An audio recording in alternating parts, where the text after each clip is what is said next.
Tax evasion crime होता है। हाँ, tax evasion something is different. मतलब टैक्स इवेजन ये है कि आपने इलीगल एक्टिविटीज से कुछ इलीगल वे आउट से आपने कोई टैक्स चोरी कर दिया। अगर कोई अपने घर पे कैश रखता है तो क्या उसको इनकम टैक्स की लायबिलिटी होती है?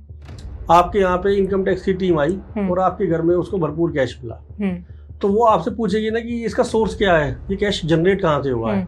और यदि आप उसको नहीं बता पाते तो डेफिनेटली सेक्शन 69A है हमारा, जिसको अनएक्सप्लेन्ड मनी कहते हैं, उस पर आपको टैक्स देना पड़ेगा। जीएसटी में सबसे कॉमन गलती क्या करते हैं लोग?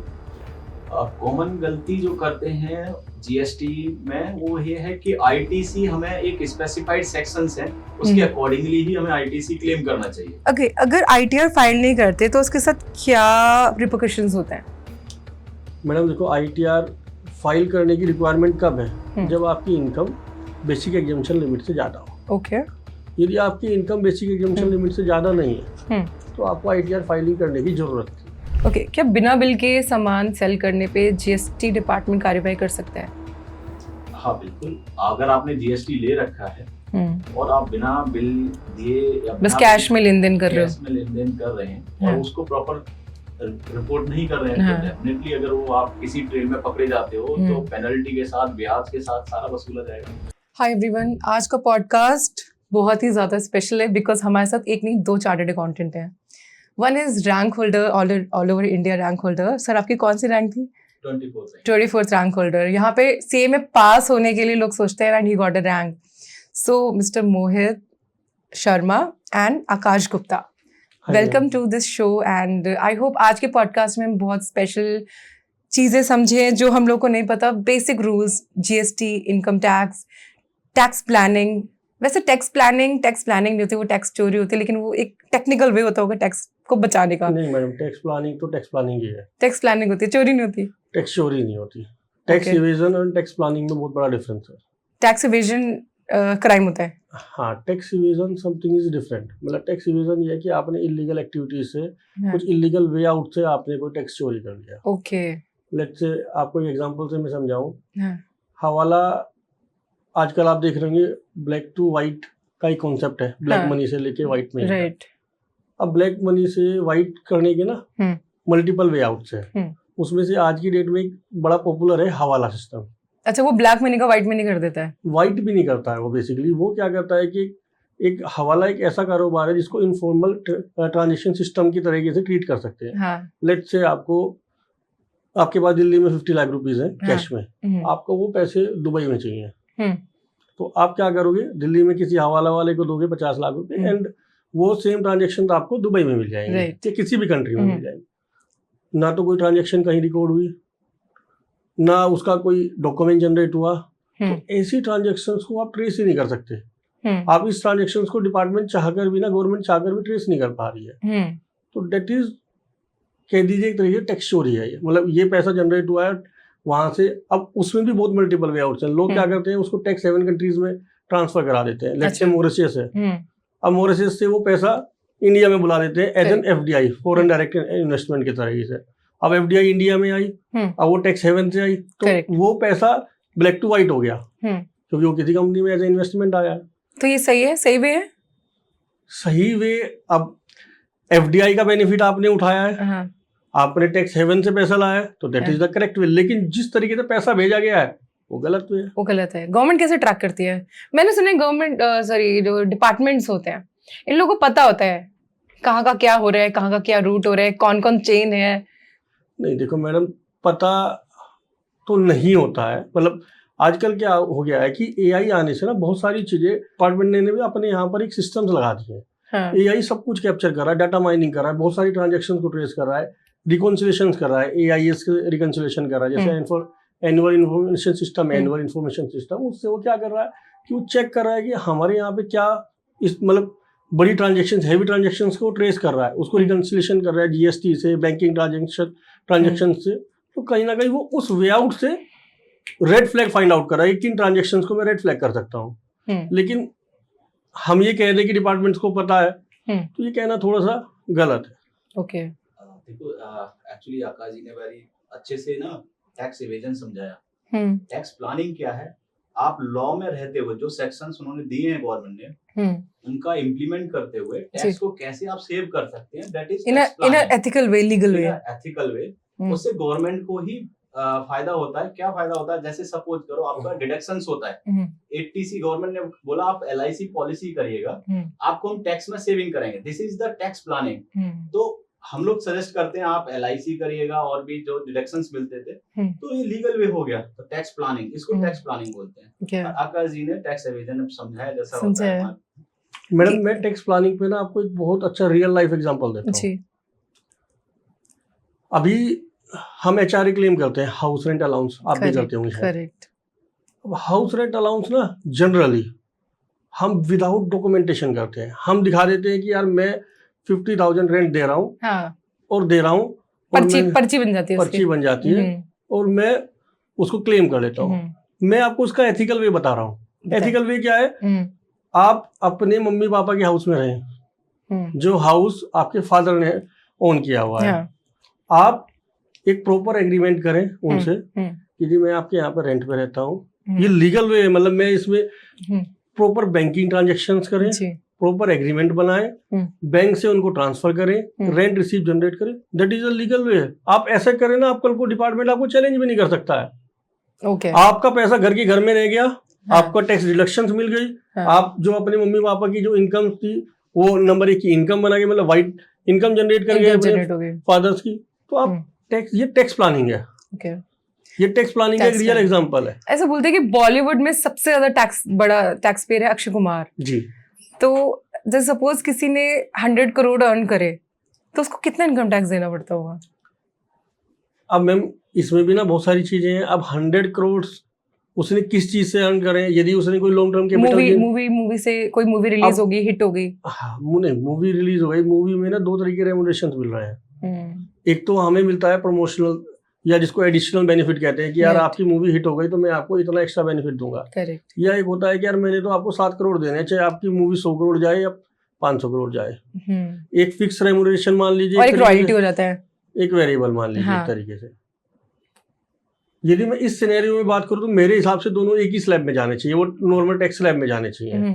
लेकिन यदि उनकी टोटल इनकम में लेट्स से 100 करोड़ में कुछ इनकम ऐसी है जो उन्होंने कोई रेजिडेंशियल हाउस बेच के अर्न किए या कोई इन्वेस्टमेंट से अर्न करी है, तो उस पे एक अलग रेट लगता है और इस पे अलग रेट लगता है। यदि मैं मोटा बात करूँ आपके क्वेश्चन मोटा रफ आइडिया, तो मेरे हिसाब से 29 करोड़ 28 करोड़ उनको टैक्स देना चाहिए। 100 करोड़ में से 29 करोड़ उनका टैक्स चले जाएगा? नहीं, ऐसा नहीं होता आइडियली। हाँ ठीक है, ये एवरेज है जो बताया।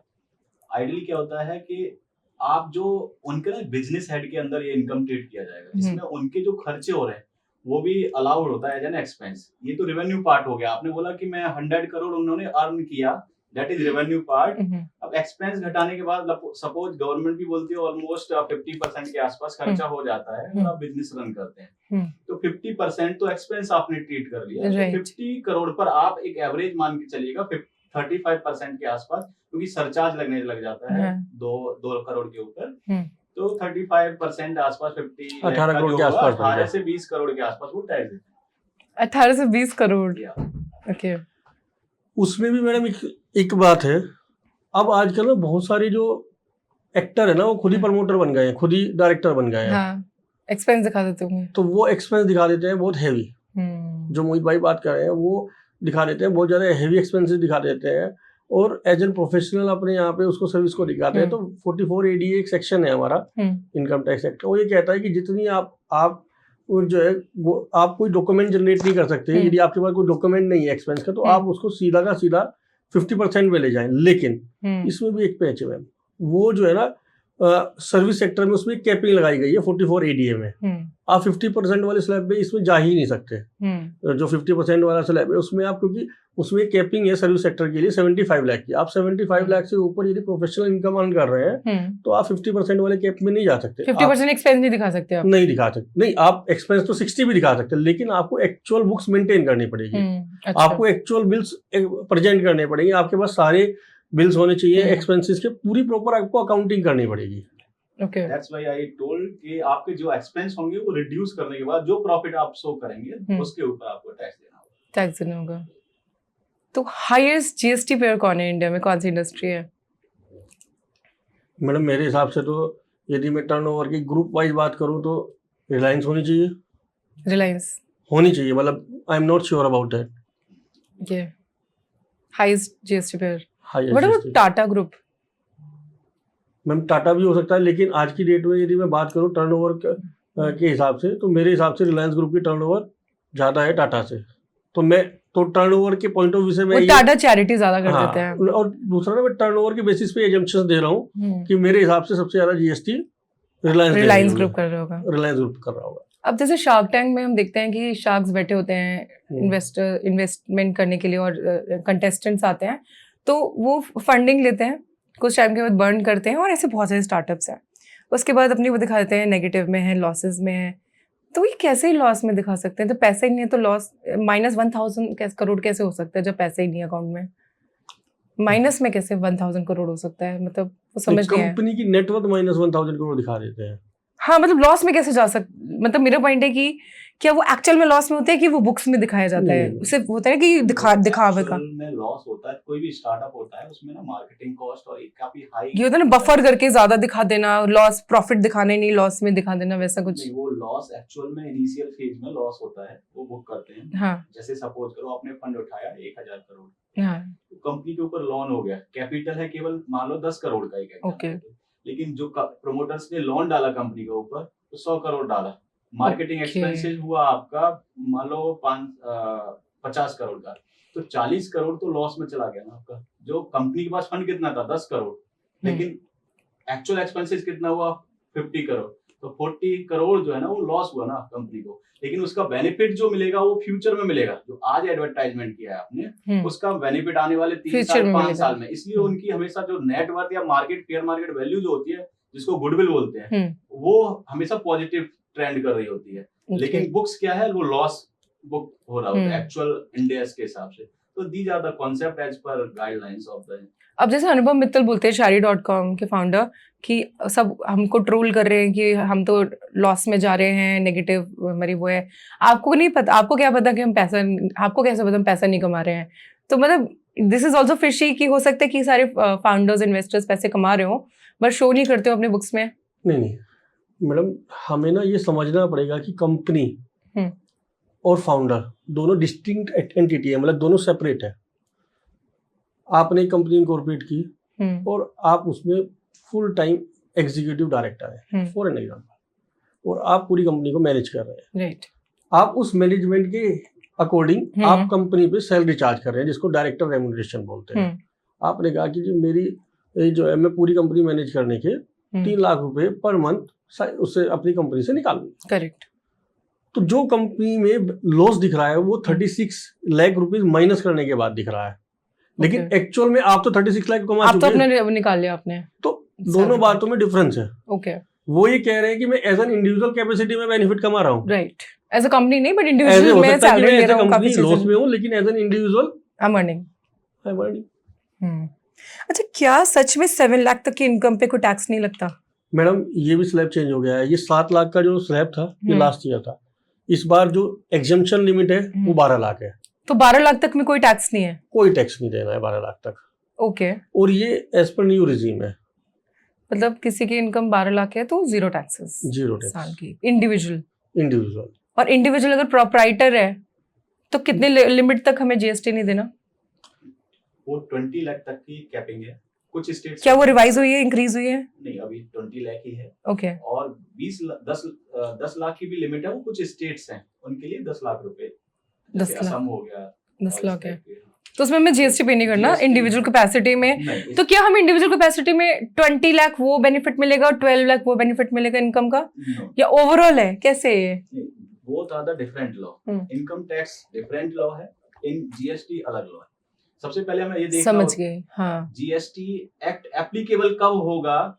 20 लाख से ऊपर जब आप अर्न करोगे, आपका क्रेडिट रिसीट होगा, तब आपको जीएसटी की एप्लीकेबिलिटी आएगी। मतलब बट सर वो चॉइस होती है, आप कंपनी फॉर्म करते भी जीएसटी रजिस्टर करा सकते हैं, वॉलंटरी ले सकते हैं, बाकी 20 लाख तक आप वेट कर सकते हैं। तो अगर किसी ने कंपनी फॉर्म की, सपोज, इसमें कुछ और एडिशन में करना चाहूंगा जिससे ऑडियंस को ये पता लगे रजिस्ट्रेशंस पर हमें नीड है या नहीं है। राइट।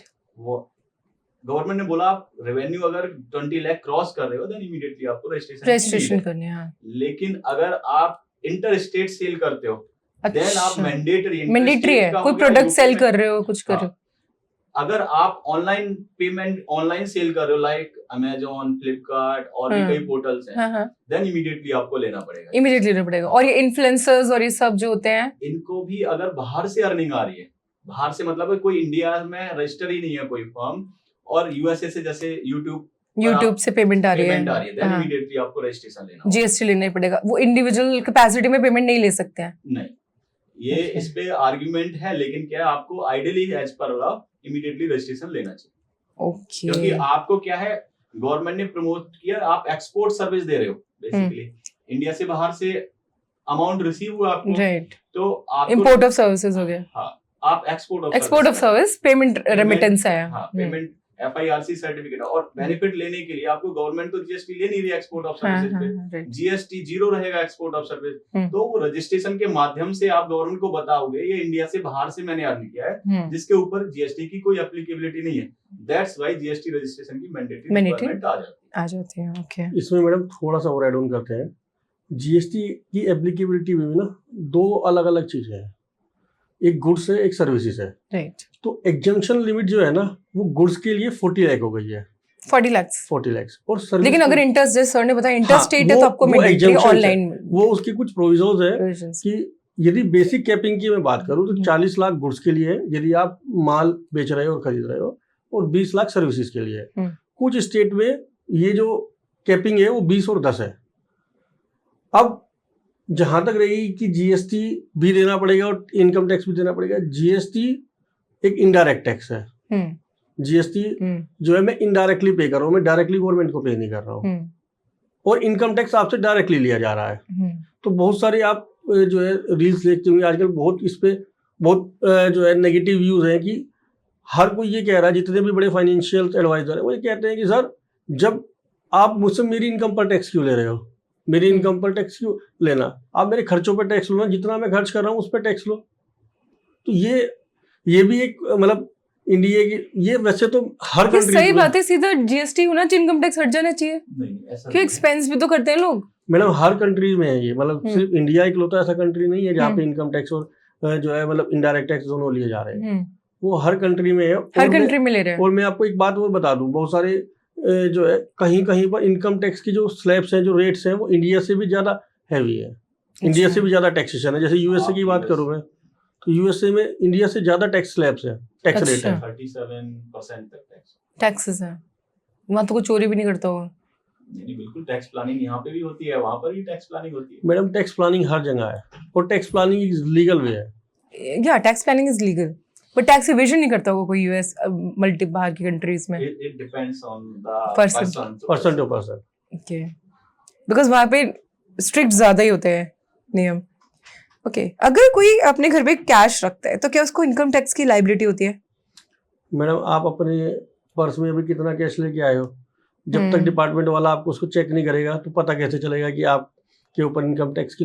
देखो मैडम, फिर वही वाली बात है, आपके यहाँ पे इनकम टैक्स की टीम आई और आपके घर में उसको भरपूर कैश मिला, तो वो आपसे पूछेगी ना कि इसका सोर्स क्या है, ये कैश जनरेट कहाँ से हुआ है।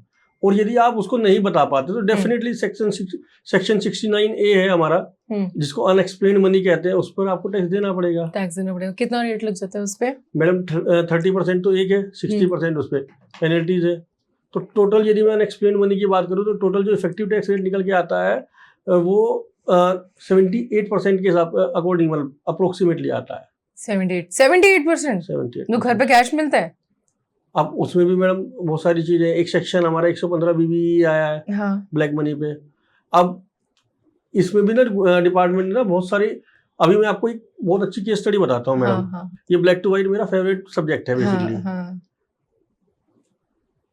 नवंबर 2016 में डिमोनेटाइजेशन हुआ। गवर्नमेंट को उम्मीद थी कि सारा ब्लैक मनी आ जाएगा, ऐसा ही था। 8 नवंबर 2016 की बात है, एकदम से शाम को टीवी पे आया कि 500 और 1000 के नोट बंद कर दिए। ऐसा ही हुआ। गवर्नमेंट पूरी प्रिपरेशन में थी कि ब्लैक मनी वापस आ जाएगा। अब क्या हुआ, आरबीआई के आंकड़ों के हिसाब से 99% के जो कैश है वो बैंक में आ भी गया। 99% कैश बैंक में आ गया। तो ब्लैक मनी गई कहाँ? कहाँ गई? एक्चुअल में ब्लैक मनी प्रॉपर्टी में थी, एक्चुअल में ब्लैक मनी गोल्ड में थी, एक्चुअल में ब्लैक मनी फॉरेन एसेट्स में थी, ओके, एक्चुअल में ब्लैक मनी शेल कंपनीज में थी। ये जो हम नहीं कर पाए, जिसको ट्रेस नहीं कर पाए, वो ब्लैक मनी कैश में बहुत ज्यादा थी ही नहीं। ब्लैक मनी है ही गोल्ड में, प्रॉपर्टी में, फॉरेन एसेट्स में, शेल कंपनीज में। अब ये सब बोलते हैं कि जो धुरंधर मूवी आई है डिमोनेटाइजेशन पे इंस्पायर्ड है, क्योंकि पाकिस्तान या दूसरी कंट्री में नोट छापने की मशीन बन गई थी, नकली इंडिया की, नकली नोटों की मशीन, तो मोदी जी ने ये स्टेप ले लिया कि नोटबंदी कर दे। बिल्कुल ठीक है मैम, ये मैं आपकी बात मान सकता हूँ कि डुप्लीकेट करेंसी को सेव करने का ये एक बहुत अच्छा तरीका था। हाँ। कि जिससे डुप्लीकेट करेंसी को बाइफरकेट किया जा सके, उसको सिस्टम से बाहर किया जा सके, ये उसका एक स्टेप हो सकता था। हाँ। लेकिन ब्लैक मनी इससे वापस आ जाएगी, ऐसा नहीं था, ऐसा हुआ नहीं। ऐसा मतलब डिपार्टमेंट, मतलब गवर्नमेंट की तो सोच थी, लेकिन ऐसा हुआ नहीं एक्चुअल में। अगर ITR फाइल नहीं करते तो उसके साथ क्या रिपरकशंस होते हैं? मैडम देखो, ITR फाइल करने की रिक्वायरमेंट कब है? जब आपकी इनकम बेसिक एग्जम्पशन लिमिट से ज्यादा हो। ओके। यदि आपकी इनकम बेसिक एग्जम्पशन लिमिट से ज्यादा नहीं है तो आपको ITR फाइलिंग करने की जरूरत थी।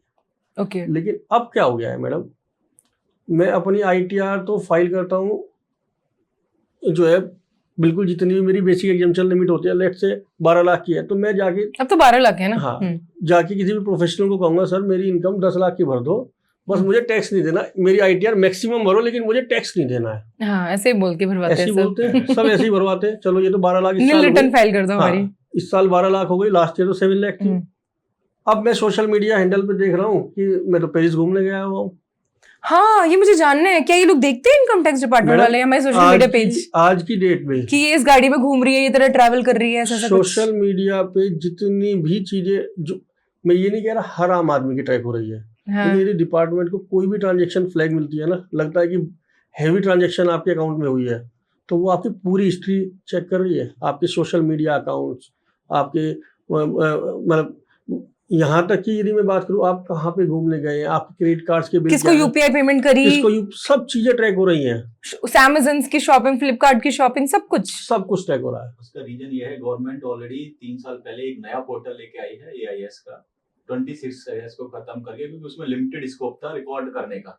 AIS के अंदर क्या है, अनलिमिटेड स्कोप है, क्लाइंट की डिटेल एड ऑन होती चली जाती है, इससे ऑफिसर को ये पता लग जाए कि वहाँ क्लाइंट के बारे में गवर्नमेंट को जो डिटेल है वहाँ पे सिस्टमेटिकली पूरे फाइनेंशियल ईयर का रिपोर्ट होता है।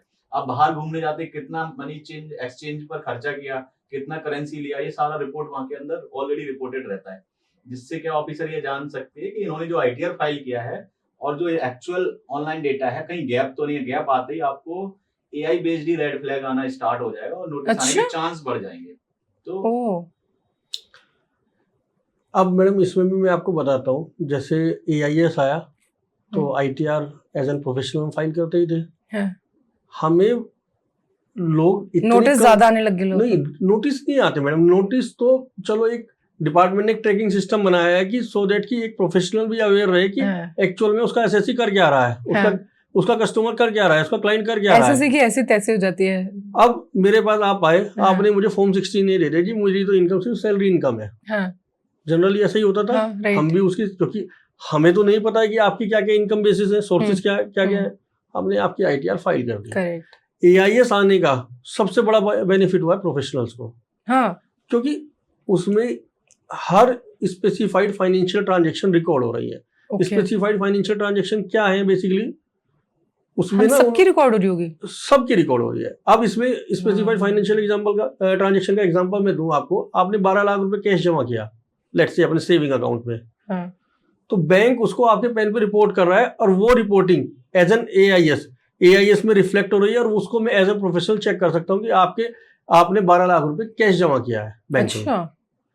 तो उन्होंने थर्ड पार्टी से ट्रेसिंग करानी स्टार्ट कर दी कि जो जो इस पेन के अगेंस्ट काम हो रहा है, लेट्स से आप कोई प्रॉपर्टी खरीदने गए, आपने तो मुझे बताया नहीं ना, उसके पेपर दिए, लेकिन वो प्रॉपर्टी आपके AIS में रिफ्लेक्ट हो रही होगी, purchase of immovable property 50 lakh. तो मैं एज एन कोई भी विजिट कर सकता है इस डेटा को, गवर्नमेंट के पर्सन, आप आपकी ID और पासवर्ड डाल के गवर्नमेंट ऑफिशियल तो विजिट कर ही सकते हैं, लेकिन जब आप मुझे ID पासवर्ड दे दोगे तो आप भी उसको इजीली चेक कर सकते हो। ओके, क्या छोटे दुकानदार को भी जीएसटी की मैंडेटरी रिक्वायरमेंट होती है?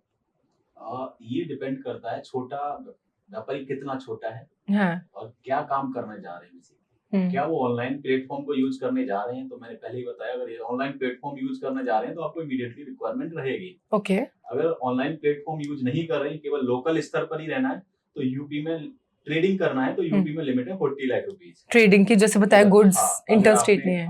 अगर इंटर स्टेट नहीं सेल करना है तो 40 लाख तक नीड नहीं है। ठीक है। फिर भी गवर्नमेंट ने ऑप्शन दिया है छोटे व्यापारी के लिए कि आप कंपोजिशन स्कीम का बेनिफिट ले सकते हो। कंपोजिशन स्कीम ये क्या है? कंपोजिशन स्कीम केवल गवर्नमेंट को 1% सेल वैल्यू का गवर्नमेंट को दीजिएगा, तो आपको टैक्स आगे ज्यादा बर्डन नहीं है, आपको रिकॉर्ड ज्यादा कीपिंग रखने की जरूरत नहीं है, डिफरेंट मतलब प्रोडक्ट वाइज आपको डिटेल रखने की नीड नहीं है। राइट। तो छोटे व्यापारी के लिए एक अलग से स्कीम गवर्नमेंट लेके आई हुई है। ओके, तो क्या जीएसटी के आने से छोटे व्यापारी को फायदा हुआ या नुकसान? इसमें ना मिला, इसमें छोटे व्यापारी को जीएसटी के आने के बाद फायदा हुआ या नहीं हुआ, ये तो मिला जुला रूप है, हाँ, है ना। और फायदा इस सेंस में हुआ है क्योंकि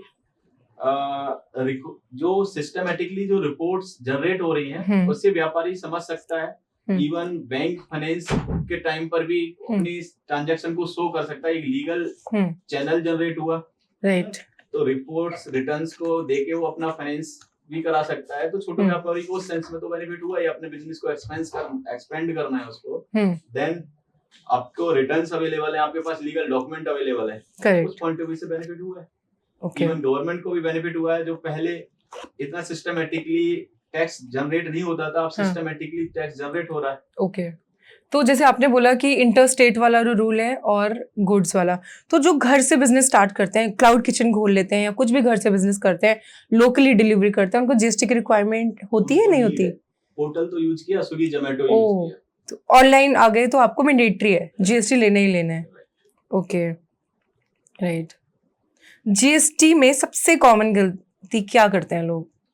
कॉमन गलती जो करते हैं जीएसटी में वो ये है कि आईटीसी हमें एक स्पेसिफाइड सेक्शंस है, उसके अकॉर्डिंगली ही हमें आईटीसी क्लेम करना चाहिए। करेक्ट। और आज की डेट में 90% जो लिटिगेशन है वो आईटीसी को लेकर है। हाँ। आईटीसी क्या है? Input tax credit. जो सामान आप खरीद के लेके आ रहे हैं, हाँ, उस पर आपको इनपुट टैक्स लेना चाहिए या नहीं लेना चाहिए, इसके प्रॉपर स्पेसिफिक गाइडलाइंस हैं, हाँ, एज पर रूल्स रेगुलेशंस हैं। ठीक है। तो वो गलत आईटीसी क्लेम करने पर नोटिस आने के चांस बहुत ज्यादा बढ़ जाते हैं। रियली? हाँ। अब जैसे कि हमने आईटीसी क्लेम कर लिया, सामने वाले ने अपनी इनवॉइस कैंसिल कर दिया या फिर उसका क्लेम रिवर्स कर दिया, तो इसमें हमारी गलती होगी कि उसकी गलती होगी? इसमें आपको आइडियली रिवर्स आपको भी कर देना चाहिए, क्योंकि हमें कैसे पता? आपके पोर्टल पर रिफ्लेक्ट करता है कि अगले पर्सन ने क्रेडिट नोट इशू कर दिया आपके। तो या तो आप पर्सनली उनसे जाके चेक कराइए कि ये उसने सही किया है या नहीं किया है, लेकिन आपके पोर्टल पे वो प्रॉपर शो होगा। तो आपको आइडियली रिवर्स, अगर नोटिस से बचना है तो रिवर्स करना चाहिए। अगर आपके सारे फैक्ट्स ओके हैं तो आप क्लेम कर सकते हो, लेकिन नोटिस आएगा तो उसका जवाब विद डॉक्यूमेंटेशन नोटिस आएगा देना होगा, क्योंकि चांस बहुत ज्यादा हो जाते हैं उस सिनेरियो में। अगर आपका रिकॉर्ड मिसमैच है, इवन सिंगल रुपए से भी रिकॉर्ड मिसमैच है, देन आपका ऑनलाइन शो करता है, रेड अलर्ट आता है, आप अपनी प्रोफाइल में जाके चेक कर सकते हो। हम क्लेम कर रहे हैं, उसने रिवर्स कर दिया। और जैसे आजकल जैसे आईफोन के लवर्स आईफोन क्या कर रहे हैं, बाय कर रहे हैं, किसी कंपनी से बिलिंग करा रहे हैं और वो जीएसटी क्लेम करके मतलब वो उसको अमाउंट लेस पड़ रहा है, तो क्या वो जीएसटी का उसको बेनिफिट मिलेगा? जीएसटी का बेनिफिट क्लेम ले सकते हैं इनपुट? अगर बिजनेसमैन है और वो आईफोन बिजनेस पर्पज के लिए यूज कर रहे हैं, हाँ, ऑफिस में स्टाफ को देना है, स्टाफ उसको एक क्लाइंट जनरेट करेगा, देन आप आईटीसी क्लेम कर सकते हैं। कुछ वो नहीं है कि मतलब नहीं कर सकते, अलाउड नहीं है, ऐसा नहीं कुछ। अगर वो अपने फैमिली मेंबर्स या पर्सनल यूज के लिए किसी और को देते हैं, देन आईटीसी आपको अवेलेबल नहीं होगा। ये इंश्योर करना होगा कि वो यूज कहाँ हो रहा है, बिजनेस के अंदर यूज हो रहा है या नहीं। थोड़ा सा और एड ऑन करते हैं मैडम जी। जीएसटी में ना एक बड़ा खतरनाक रूल है, सेक्शन 16 सबसेक्शन B1H। ओके। वो क्या कहता है, आपसे एक एग्जांपल के थ्रू समझते हैं। आपने मुझसे माल खरीदा, आपने मुझसे गुड्स परचेज किए, आपने मुझे मैंने आपको इनवॉइस दिया, वो इनवॉइस आपके ITR में मतलब जीएसटी रिटर्न में रिफ्लेक्ट भी करिए, आपके जीएसटी पोर्टल पे आ भी गया। हाँ। आपने मुझे पूरा टैक्स पेमेंट भी कर दिया, लेकिन मैंने ये टैक्स पेमेंट डिपार्टमेंट को नहीं किया। आपके पास सब कुछ है, आपने मुझे जीएसटी भी दे रखा है, आपके पास वैलिड टैक्स इनवॉइस भी है, ई-वे बिल की कॉपी भी, सब कुछ है, लेकिन स्टिल आपको उसका इनपुट टैक्स क्रेडिट नहीं मिलेगा, क्योंकि हमने गवर्नमेंट को नहीं दिया, क्योंकि मैंने गवर्नमेंट को नहीं दिया। और ये वाली चीज रेस्टोरेंट और मैंने कैफे वालों के साथ ज्यादा देखी है, उनका रजिस्ट्रेशन कैंसिल हो जाता है जीएसटी का, फिर भी कस्टमर से जीएसटी लेते हैं। उस केस में क्या होता है? उस केस में वो गलत कर रहे हैं। अगर वो आते हैं कोई भी इंस्पेक्शन के लिए, हाँ। देन वो उनको अभी मैडम इसमें भी एक हैदराबाद की आपने बिरयानी की स्टडी सुनी होगी, 78 करोड़ का घपला क्या हुआ। हुआ था उसमें? अभी डिपार्टमेंट ने एक टूल लगाया है, एडवेट टूल बोलते हैं उसको, एडवेट टूल्स। वो बेसिकली एक advance analysis development of indirect tax tool के नाम से उसको उन्होंने नेम दिया है। वो उसने क्या किया, हैदराबाद के आसपास के पूरे रेस्टोरेंट की एक चेन निकाली और डाटा माइनिंग से उसने ये एक पैटर्न से एक आइडेंटिफिकेशन किया कि जितने भी कैश के बिल थे, लेट्स से जिसने यूपीआई ट्रांजैक्शन करी वो तो उन्होंने जीएसटी उस पर जमा कर दिया, और जितने भी कैश के बिल थे वहाँ पे, मान लो लेट्स से मैं आपके रेस्टोरेंट में गया और आपने मुझे जो है बिरयानी दी और बिरयानी का बिल दे दिया, मैंने आपको 500 रुपये कैश में दे दिए इंक्लूडिंग बिल फाड़ देंगे। उस बिल को उन्होंने सिस्टम से ही डिलीट कर दिया। और 78 करोड़ का जीएसटी, ये इकोनॉमिक टाइम्स की खबर है मैम, मतलब मैं ये कोई रियलिटी न्यूज बता रहा हूँ, अभी कुछ दिन पहले की घटना है। 78 करोड़ का ऐसा तो सिस्टम से डिलीट करके वो इनवॉइस नंबर फ्रेश, हाँ मतलब उन्होंने सिस्टम से उसको सेल ही हटा दी, वो B2C की सेल थी, वो सेल ही डिलीट कर दी। 78 करोड़ का जीएसटी स्कैम पकड़ा गया है इसमें। कैसे पता चला कि हुआ है? डिपार्टमेंट को एक लीड मिली, उस लीड को उन्होंने पूरा फिर जब उस पे एनालाइज, खुद ही चले गए होंगे कस्टमर बन के बिरयानी खाने। हाँ वो जो भी हुआ है मतलब, लेकिन एक टूल के थ्रू, एक मतलब एआई के थ्रू उन्होंने पूरा पैटर्न आइडेंटिफाई किया और उनको ये पता चला, और उनको कि जो है जीएसटी में मतलब जितने भी कैश के बिल थे वो सारे डिलीट किए जा रहे हैं। ये एआई ने फाइंड आउट किया है? हाँ, कुछ पैटर्न के थ्रू एआई ने उनको एक पैटर्न इंडिकेट किया, जिससे ये पता चला कि कुछ ट्रांजैक्शन रेड फ्लैग हुई है जो कैश की थी, जिनको बाद में सिस्टम से डिलीट किया गया है। देन उसके ऊपर क्या हुआ उनके साथ? अभी उस पर लिटिगेशन चल रही है मैम, मतलब लेकिन जो है मैं आपको जो रेस्टोरेंट की बात है इसलिए मुझे केस स्टडी याद आई कि ऐसा होता है कि कैश के बिल्स डिलीट किए जाते हैं रेस्टोरेंट से। और आजकल कई मॉल्स में आप देखेंगे उसमें लिखा होता है कि अगर बिल नहीं तो ये खाना फ्री है आपके लिए। आई थिंक इसीलिए कि उनको ये लगता है कि बिल लेना जरूरी है, और अकाउंट मैंडेटरी कर दिया काफी जगह पे कि आप अकाउंट पेमेंट या यूपीआई पेमेंट करेंगे। कैश पेमेंट आई थिंक मना वो हो गई, रिजेक्ट काफी जगह पे, वो लोग कहते हैं कि अवॉइड करते हैं कैश पेमेंट। उसका रीजन तो मेरे हिसाब से दूसरा है। मैं एज एन ओनर हूँ, मेरे पास मैं एक रेस्टोरेंट चला रहा हूँ, और मुझे पता है कि मोहित भाई उसको मेरे बिहाफ पे मैं एज ए मैनेजर ऑपरेट करते हैं, मेंटेन करते हैं। अब इनके हाथ में, क्योंकि मैं तो जाता नहीं हूँ, अब इन्होंने कैश के बिल वहां पे जनरेट ही नहीं किए, मतलब आप कस्टमर आए, आपने बिल इनसे मांगा नहीं, और इन्होंने वो कैश का बिल आपको दिया नहीं, सेल का बिल नहीं। करेक्ट। तो मुझे पता ही नहीं चलेगा कि कैश में कुछ सेल हुई है। तो ये जो वहां लिखा रहता है, मुझे ऐसा लगता है मेरी अपनी एजम्पशन ये है कि वो जीएसटी को ध्यान में रखते हुए कम, अपनी सिक्योरिटी को ध्यान में रखते हुए ज्यादा लिखा रहता है, इंटरनल कंट्रोल के लिए। ओके, क्या बिना बिल के सामान सेल करने पे जीएसटी डिपार्टमेंट कार्रवाई कर सकता है? हाँ बिल्कुल, अगर आपने जीएसटी ले रखा है और आप बिना बिल दिए या बस कैश में लेन देन कर रहे हैं और उसको प्रॉपर रिपोर्ट नहीं कर रहे हैं, तो डेफिनेटली अगर वो आप किसी ट्रेल में पकड़े जाते हो तो पेनल्टी के साथ, ब्याज के साथ सारा वसूला जाएगा, पूरी बारात आती है। अगर किसी ने गलत जीएसटी बिल बना दिया तो उसकी क्या पेनल्टी लगती है? जीएसटी में ना गलत इनवॉइसिंग पे कोई पेनल्टी का प्रावधान ही नहीं है। गलत बना सकते हो, गलती से गलती हो गई, एज एन ह्यूमन एरर। आपने कोई इनवॉइस दिया, लेट्स से आप मेरे पास कोई गुड्स खरीदने आए, मैंने एक इनवॉइस जनरेट करके आपको दे दिया, आपने भी उस इनवॉइस की कॉपी को अपने यहाँ पे रख लिया, लेट्स से उसमें कोई व्हीकल नंबर गलत डल गया मुझसे। एरर किस टाइप की हो सकती है? ह्यूमन एरर हो गया। ह्यूमन एरर ऐसे तो ऐसा हो नहीं सकता कि मैंने 100 रुपए का सामान आपको 5 रुपए में दे दिया। यदि मैंने ऐसा किया है वो तो मैंने अंडर वैल्यूएशन, वो तो इंटेंशनली किया है। यदि मुझसे एक्चुअल में अनइंटेंशनल एरर हुई है और वो आपको फाइंड आउट हो गई है, तो आप ये बिल कैंसिल करके नया बिल जनरेट कर सकते हो। और यदि वो आपको फाइंड आउट नहीं हुई है, क्योंकि उसमें कोई रेवेन्यू लॉस नहीं हो रहा है डिपार्टमेंट का, तो आप मतलब यदि डिपार्टमेंट को पहले भी 100 रुपए मिल रहे थे और आज भी मैं 100 रुपए दे रहा हूँ और मुझसे कोई एरर हो गई है HSN लिखने में, तो डिपार्टमेंट उसको रेजिडुअल सेक्शन में पेनलाइज कर सकता है, 25,000 50,000 की पेनल्टी लगा सकता है, लेकिन डिपार्टमेंट इतना हार्श नहीं करता है। यदि आपके पास जेन्युइन रीजन है और उसको पता है कि असेसी इनोसेंट है, तो वो कोई पेनल्टी उस पर चार्ज नहीं कर सकता। और अगर जीएसटी रिटर्न टाइम से फाइल नहीं की गई तो उसकी क्या रिपरकशंस होते हैं? अगर जीएसटी टाइम पर रिटर्न को फाइल नहीं करे देन हमारे पास प्रावधान है, एक तो per month per day basis पे पेनल्टी चार्ज होती है, पेनल्टी लगती है। और आप जो टाइम पर जीएसटी को जमा नहीं किए हो उसके बाद इंटरेस्ट चार्ज होता है। ओके, इंटरेस्ट लगता है। कितना इंटरेस्ट लगता है? ये 1.5% पर मंथ। ओके, और लेट रिटर्न भी फाइल कर सकते हैं ना विद इंटरेस्ट? हाँ, लेट रिटर्न आप फाइल कर सकते हो, लेकिन जीएसटीआर 1 अगर आप लेट फाइल करते हो तो अगले जो आपको पास ऑन करना था इनपुट, उनको बेनिफिट नहीं मिलेगा, तो वेंडर्स को परेशानी होगी, जो आपके कस्टमर्स हैं उनको परेशानी होती है। तो आइडियली क्लेम लेने के लिए। अच्छा, क्या 50,000 से ज्यादा वैल्यू का गिफ्ट देने पे टैक्स लायबिलिटी बन जाती है? मैडम इसमें भी बहुत सारी चीजें हैं।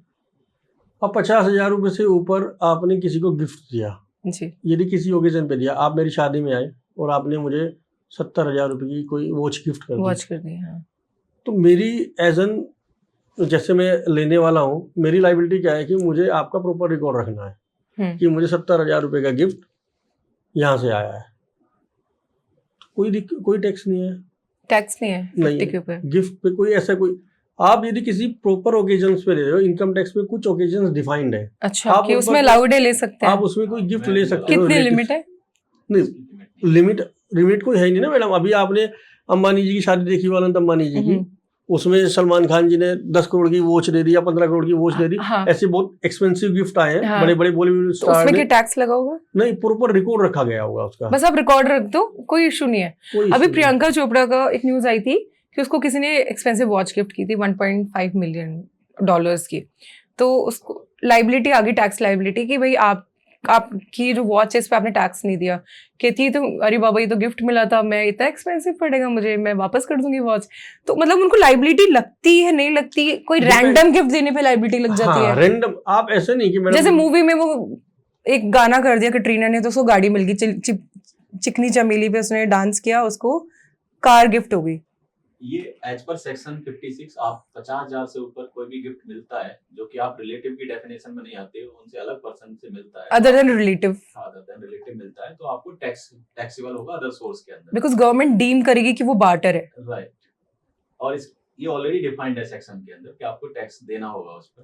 ओके, लेकिन कुछ ओकेजन है, जैसे बताया आकाश जी ने, जैसे आपका मैरिज के टाइम पर आप हम डिस्क्लोज कर दें और प्रॉपर रिकॉर्ड है, देन आपको टैक्स जो मैरिज में जो गाड़ी दी जाती है उस पे भी नहीं है। इंडिया में टैक्स सेविंग का सबसे इजीएस्ट तरीका क्या है? किसी अच्छे कंसल्टेंट से टैक्स प्लानिंग कराओ। ओके, वैसे तो 80C सबको पता है कि ट्यूशन फीस की छूट मिलती है, इंटरेस्ट ऑन जो होम लोन होता है उसकी डिडक्शंस मिलती है 80C में, प्रिंसिपल की डिडक्शंस मिलती है, आप जो इंस्टॉलमेंट्स पे करते हो 80D में, मेडिकल इंश्योरेंस। लेकिन न्यू रिजीम आने से, जब से न्यू रिजीम आया है, न्यू रिजीम में सिर्फ 5, 6, 7 तरह की डिडक्शन रह गई। जैसे न्यू रिजीम में जो डिडक्शन है आज की डेट में, वो ये कि जो employer contribution to pension fund है उसमें लिमिट है 14% of basic salary plus D है। स्टैंडर्ड डिडक्शन है 75,000 की। आप अग्निवीर कॉर्पस फंड में जो डोनेट कर रहे हो उसकी डिडक्शन है। okay. तो न्यू रिजीम में बड़ी लिमिटेड डिडक्शन है, वो एक फ्लैट टैक्स की तरह चलता है।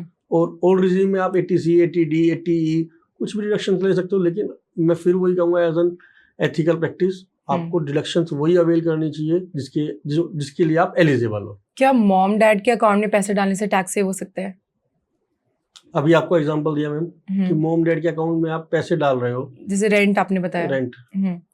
अब डालने का पर्पस क्या है आपको? आपने मेरे पास 5 लाख आए और मैंने अपने मदर के अकाउंट में ट्रांसफर कर दिए, तो वो ट्रांसफर क्यों किए गए हैं उसका पर्पस समझना बहुत जरूरी है। ओके, अभी मैं आपको बताता हूँ एक बहुत रियल लाइफ एग्जांपल।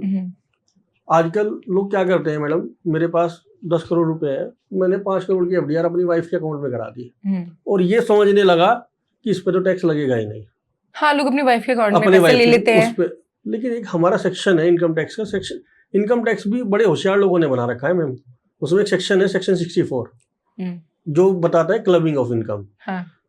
उस एफडीआर पे जो इंटरेस्ट मिलेगा ना, वो मेरे अकाउंट में टैक्सेबल होगा। मेरी जो वाइफ आपकी वाइफ के अकाउंट में पैसा आएगा वो आपके अकाउंट में टैक्सेबल हो जाएगा। हाँ, क्योंकि यहाँ पर क्लबिंग प्रोविजन एक्टिवेट हो जाता है। तो ये बड़ा मिथ है कि हम क्या करते हैं कि अपनी इन्वेस्टमेंट वाइफ के अकाउंट में दिखाकर ये समझते हैं कि यार इस पर मैंने टैक्स सेव कर लिया। जिस दिन वो टैक्स इनकम टैक्स के दायरे में आ गया, हाँ, तो वो क्लबिंग प्रोविजन को अवेल कर जाएगा और वो जो टैक्सेबल जो इनकम है, हाँ, वो हस्बैंड के अकाउंट में टैक्सेबल होगी, वाइफ के अकाउंट में टैक्सेबल नहीं होगी। अच्छा, वाइफ में नहीं होगी। ऐसा बोलते थे कि जब टैक्स का कोई प्रोविजन आता था, सेक्शन आता था, तो धीरूभाई अंबानी उसको तोड़ निकाल लेते थे। मतलब कुछ एक नया, फिर गवर्नमेंट क्या करती थी, डिपार्टमेंट क्या करते थे, एक और लॉ लाते थे, सब सेक्शन पे सब सेक्शन। फिर अंबानी जी उसका, धीरूभाई अंबानी दोबारा उसका कुछ वे आउट निकाल लेते थे। क्या ये ट्रू स्टोरी है? इस पे भी एक आपको रियल लाइफ एग्जांपल दे देते हैं मैम। हाँ, मैंने अभी आपको एक ब्लैक टू व्हाइट का एक केस बताया। हाँ, बिरयानी नहीं, बिरयानी तो जीएसटी का था। जीएसटी, हाँ, राइट।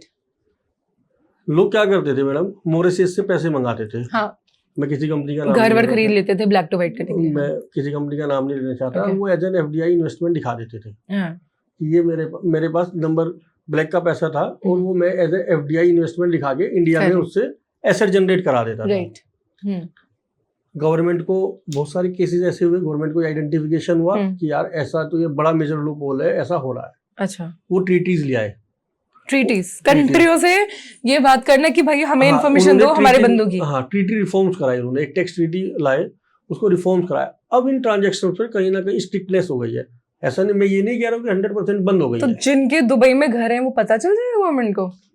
वो आइडेंटिफिकेशन अलग है मैडम, वो आइडेंटिफिकेशन का पार्ट है। मैं आपको ये कह रहा हूँ कि जो लूप होल्स है ना, जो हम बना रहे हैं, वो डिपार्टमेंट उस पर कहीं ना कहीं एक्ट ला रही है।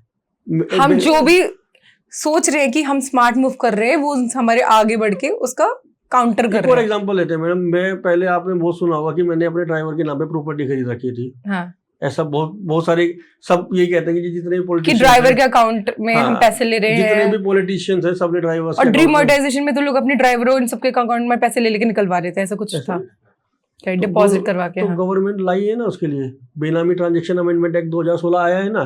तो ऐसा नहीं है मैडम, लूप होल्स है तो उसकी मतलब वो देखते हैं कि लोग कर क्या रहे हैं और फिर हम क्या करें।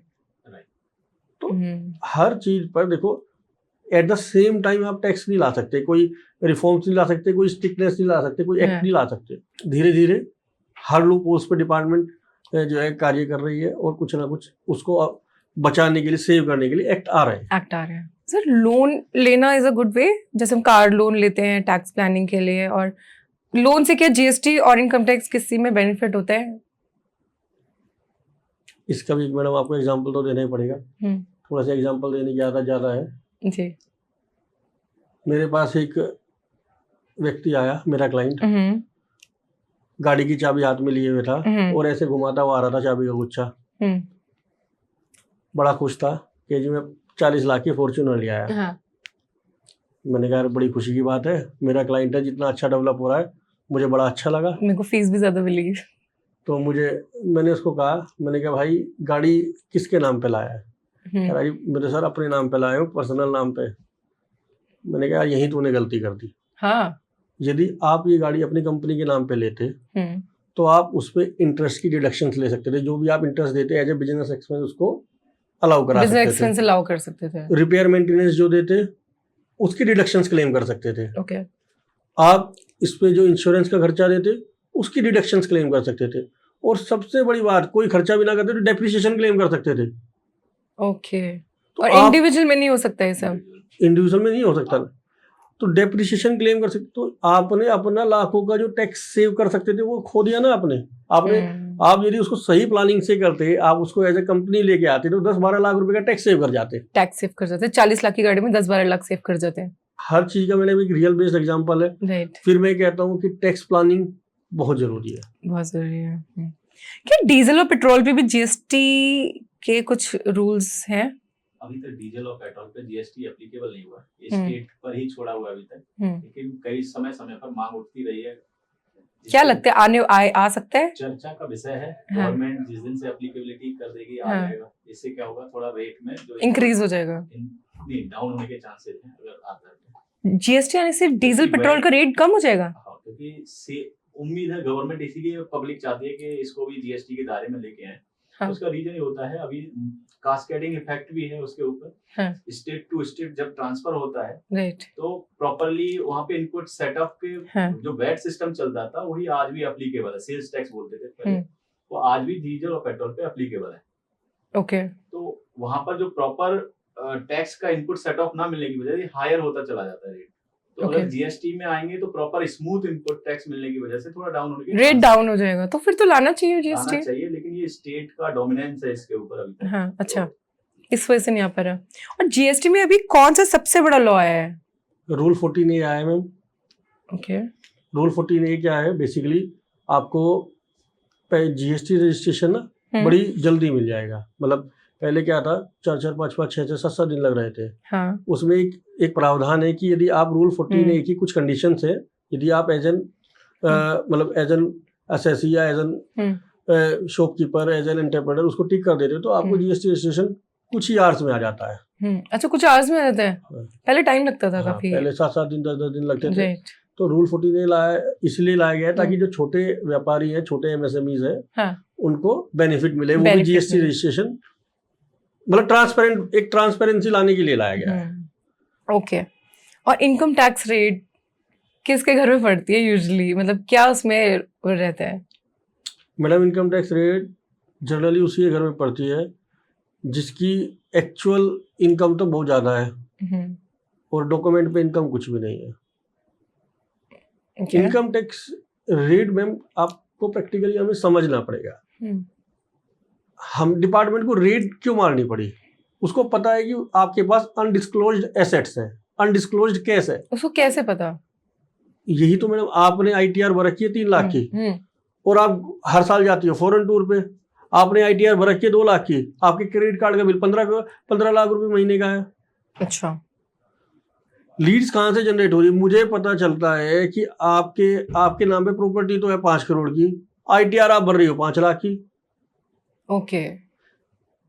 कहीं ना कहीं मैडम, चाहे वो जीएसटी हो चाहे इनकम टैक्स हो, डिपार्टमेंट जो रिकंसिलेशन कर रहा है, आपस में चीजों को मैच कर रहा है. आपकी बैंकिंग ट्रांजेक्शन्स को मैच कर रहा है, जीएसटी को मैच कर रहा है, आपकी आईटीआर को मैच कर रहा है. ओके. इनकम अगर फॉरेन कंट्री में आई तो उसका इंडिया से तो कोई लिंक नहीं है? बिल्कुल. अगर आप इंडिया के रेजिडेंट हो, हाँ, तो आपको ग्लोबल इनकम रिपोर्ट करना होता है. आपको इंडिया रिपोर्ट करनी ही पड़ती है. यस. ओके. कहाँ पे करनी होती है? आप आईटीआर फाइल करते टाइम आप ग्लोबल इनकम को रिपोर्ट करते हो. उसमें कुछ प्रावधान है, डीटीए डबल टैक्स आप नहीं ले सकते. तो प्रावधान के तहत अगर वहाँ कोई टैक्स दिया होता है फॉरेन इनकम पर आपने, वो रिड्यूस हो जाता है. लेकिन बताना गवर्नमेंट को ग्लोबली इनकम होता है अगर रेजिडेंट हो. अगर हम डिस्क्लोज कर देंगे तो हमें टैक्स नहीं लगेगा इंडिया में?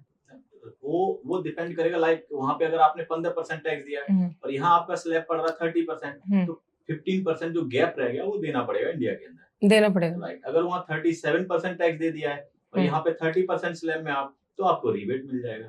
तो वो डिपेंड करेगा आपकी सिनेरियो क्या बन रहा है इंडिया के अंदर. और जो इन्फ्लुएंसर्स हैं, जो कॉमेडियंस हैं, इंटरनेशनल टूर करते हैं, तो उनको इनकम भी वहीं से आती होगी फॉरेन कंट्रीज से, तो उनको सेम लॉ लगता है कि टैक्स देना पड़ता होगा इंडिया में? हाँ, सेम लॉ एप्लीकेबल होता है. ग्लोबल इनकम उनका यहाँ पे गवर्नमेंट को शो करना. और अगर नहीं करा तो फिर क्या इसका सोल्यूशन है कि वो बंदे को पता ही नहीं है, नॉलेज ही नहीं है करने की? गवर्नमेंट ने कई चांसेस मिलते हैं आपको. अपडेटेड रिटर्न फाइल कर सकते हो, जब पता चले तब बता दो, नोटिस आने से पहले. ठीक है. नोटिस आने के बाद क्या उसका सेफ सोल्यूशन है? नोटिस आने के बाद आपको एक चांस और गवर्नमेंट देती है कि with tax with interest with some penalised जो प्रोविजंस हैं आप पहले बता दीजिएगा, तो आपको रिलैक्सेशन मिल जाएगा. और खुद चैलेंज कैसे कर सकते हैं? गवर्नमेंट पे कोर्ट केस कर दो. नहीं, उसके भी प्रोविजन है ना, कोर्ट पे जा सकते हैं ना? हाँ, बिल्कुल जा सकते हैं. कुछ परसेंट जमा करके. हाँ, इसमें भी मैडम एक अभी बजट में एक चेंज आया है. क्या? अभी तक क्या था कि आपकी असेसमेंट प्रोसीडिंग स्टार्ट हो गई तो आप आईटीआर यू फाइल नहीं कर सकते थे. हाँ. लेकिन अब बजट में एक प्रोविजन आ गया है कि आप आईटीआर यू अंडर मतलब अगेंस्ट सेक्शन 148 के भी आप फाइल कर सकते हो. तो यानी कि आप पे कोई असेसमेंट प्रोसीडिंग स्टार्ट हो गई है. हाँ. तो आप आईटीआर यू के थ्रू आप अपनी आईटीआर को फाइल कर रिवाइज कर सकते हो, फाइल कर सकते हो आईटीआर यू. ओके. कौन सी गलती से सीधा नोटिस आ जाता है, चाहे इनकम टैक्स हो चाहे जीएसटी हो? जीएसटी में ज्यादा इनपुट क्लेम कर लो, स्ट्रेट फॉरवर्ड आपके पास नोटिस आना शुरू हो जाएगा. 100% आएगा. बिकॉज वहाँ पे मैथमेटिकल एक्यूरेसी चेक की जा रही है, वो सॉफ्टवेयर कर रहा है, हाँ. वो तो मिस्टेक करेगा नहीं ना, जो सॉफ्टवेयर इम्प्लीमेंटेड है ऑलरेडी. Okay. जैसे ही डिफरेंस आएगा वो ऑटोमेटिकली शूट कर देगा notice. Okay. Same thing with ma'am income tax है. हाँ. यदि आप आईटीआर में इनकम्स कम शो कर रहे हो और आपकी एआईएस में इनकम ज्यादा आ रही है, तो डेफिनेटली मिसमैच का नोटिस आप पे आएगा ही आएगा. आपको एक्सप्लेनेशन देनी पड़ेगी क्यों आपने ये इनकम कम शो किया. अगर हम 1 करोड़ की प्रॉपर्टी लेते हैं तो क्या इनकम टैक्स पूछता है कि आपके सोर्स ऑफ इनकम क्या है? मैम यदि आपने आईटीआर 5 लाख की भर की, अगेन वही वाली बात आती है. हाँ. हर चीज डिपेंड करता है कि आप किस वे से अपनी इनकम को रिपोर्ट कर रहे हो. Okay. आप क्या आपने कोई सोल्यूशन बताओ. उसने रिपोर्ट ही नहीं करी, उसकी कम, उसने अपनी रिटर्न कम फाइल किया. डेफिनेटली उसको सोर्स ऑफ इनकम दिखाना पड़ेगा कि 1 करोड़ रुपए आए कहाँ से.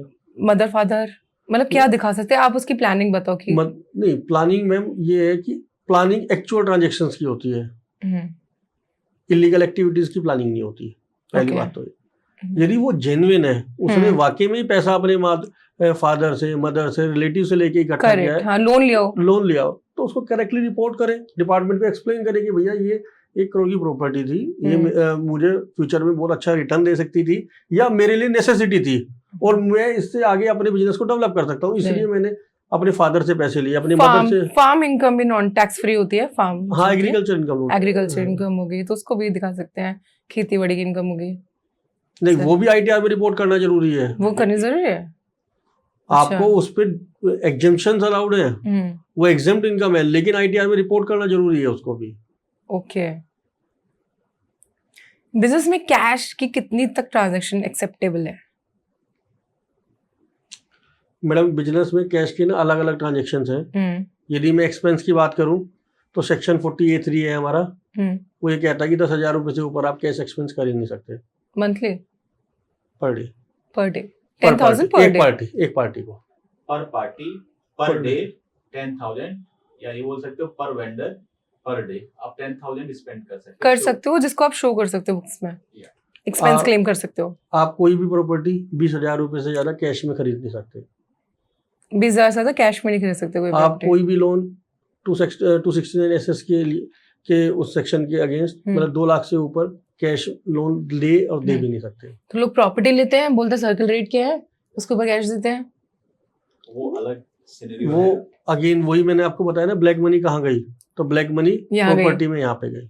इसके अलावा जीएसटी में जो पर वेंडर एनुअली लिमिट फिक्स किया हुआ है, 2 लाख से ऊपर आप नहीं दे सकते एनुअली जीएसटी 2 लाख से कैश नहीं दे सकते, कैश ट्रांजैक्शन नहीं कर सकते हैं. ओके.